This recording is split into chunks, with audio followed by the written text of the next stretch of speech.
Finally दोस्तों KGF का chapter 3 जो है वो रिलीज़ हो गया है। सॉरी, चैप्टर 2 रिलीज़ हो गया है। चैप्टर 3 तो उसका पोस्ट क्रेडिट सीन था। आपने नहीं देखा है तो फिर वो आपकी गलती है। बाकी अगर आपने देखा होगा तो अच्छी बात है, आपको पता चल ही गया होगा कि इसका जो चैप्टर 3 है वो आने वाला है।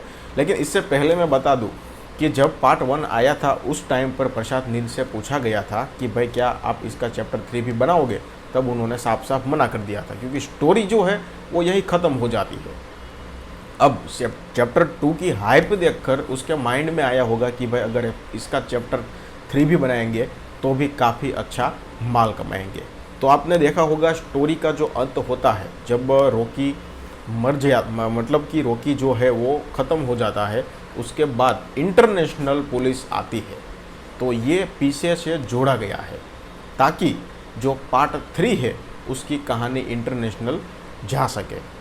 अगर इंटरनेशनल पुलिस आती नहीं तो फिर कहानी यहाँ पर ख़त्म ही थी। तो पार्ट 3 के लिए ही यहाँ पर इंटरनेशनल पुलिस आई है। तो मैं कुछ समझाने की कोशिश करूँगा आपको। और हमारे जो बुरानी भाई है दीपक भाई बुरानी, उन्होंने भी कुछ थियरी आपके सामने रखी थी, तो उससे भी मैं पूरा एग्री हूँ। और उससे आगे भी मैं थियरी जो है, एक दो थियरी मेरे पास, वो भी मैं बताऊँगा। तो आप ज़रा सा ध्यान दे दीजिए। और दीपक भाई लव यू ब्रो।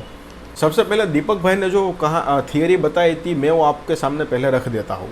दीपक भाई ने बताया था कि रॉकी मर गया है और कहानी चैप्टर 3 की वो इंटरनेशनल जाएगी। हाँ, इससे मैं सहमत हूँ।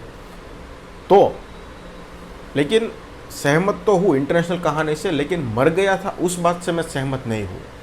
क्योंकि क्या होता है कि अगर जो पात्र है वो मर जाता है तो उसने पास्ट में क्या किया अब उससे कोई लेना देना नहीं है, क्योंकि पब्लिक ने उस पात्र का एंड है वो देख लिया है। तो इंटरनेशनल उसने क्या क्या क्राइम किए हैं उससे कोई मतलब नहीं बनता है। कहानी इंटरनेशनल जाएगी, इस बात से मैं आपके साथ एग्री हूँ। लेकिन जो रॉकी है वो ज़िंदा हो तो पब्लिक को इंटरेस्ट रहेगा कि भाई इसने क्राइम क्या क्या किया था, क्योंकि इसका अंत क्या होने वाला है वो भी पब्लिक को देखना है। तो आपकी जो कहानी थियरी नंबर 2 है उससे मैं आपके साथ बिल्कुल एग्री हूँ कि हाँ, रॉकी ज़िंदा हो सकता है। आगे की थियरी जो है वो मैं आपको बताता हूँ कि मेरी क्या थियरी है। दीपक भाई की जो थियरी है वो भी सच है, लेकिन उसमें मैंने एक दो पॉइंट्स ऐड किए हुए हैं। रॉकी सारा सोना लेकर क्यों जाता है? अगर वो चाहता तो सोना अपने जो गरीब थे उसकी जो फौज थी उसमें बांट सकता था, लेकिन उसने ऐसा नहीं किया। अब इससे होता क्या कि जो सारा सोना है वो उसे पानी से निकलने में मदद करता, यानी कि किसी के साथ भी वो मतलब मदद मांगता रॉकी, तो वो वहाँ से भारत से उसको बचा लेते। चाहे वो इनायत खलील हो, चाहे वो मतलब कोई भी हो, उससे ऑफर देते कि भाई मुझे भारत से निकाल दो, मैं सारा सोना आपका जो मेरा है वो मैं आपको दे दूँगा। तो इसी बात से इनायत खलील के साथ कोई डील हो सकती है, क्योंकि इनायत खलील अभी ज़िंदा है। तो शायद कहीं ना कहीं रॉकी दुबई भागने के लिए सारा सोना है वो इनायत खलील को दे देता और इनायत खलील जो पानी में रॉकी पड़ा है उसको बचा लेता और दुबई बुला लेता। ये थियरी पहले हो गई। अब आते हैं दूसरी थियरी पर। रॉकी सोना लेके भागा, रॉकी ने ही सामने से बुलाया सबको, सभी देश के सोल्जर को, ठीक है। अब रॉकी को अगर मरना ही था तो बिना सोने के भी जा सकता था, सोना लेके ही क्यों गया? क्योंकि रॉकी को ऑफिशियली मरना है। भारत देश के जो प्रधानमंत्री है उसको ये बताना है कि भाई मैं अब मर गया हूँ।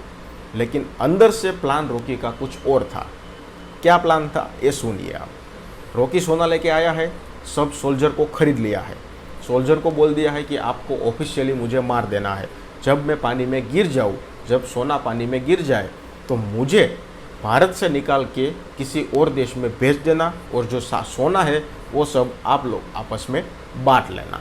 तो रॉकी को मारने का काम और रॉकी को बचाने का काम सब जो वो नाव में सैनिक थे वो शायद करते। बदले में रॉकी की जान के बदले सैनिक उसका सोना ले लेते। ये भी एक थियरी हो सकती है। तो अभी कुछ एक थियरी आई है जो आपको दीपक भाई बुरानी ने बताई। कुछ एक थियरी में, उसके थियरी में मैंने कुछ एक पॉइंट ऐड किए। ये भी थियरी हो सकती है कि जो सैनिक आए थे उसको वो सोना दे दिया, बदले में रॉकी भाई ने अपनी जान मांग ली और दूसरे देश चले गए।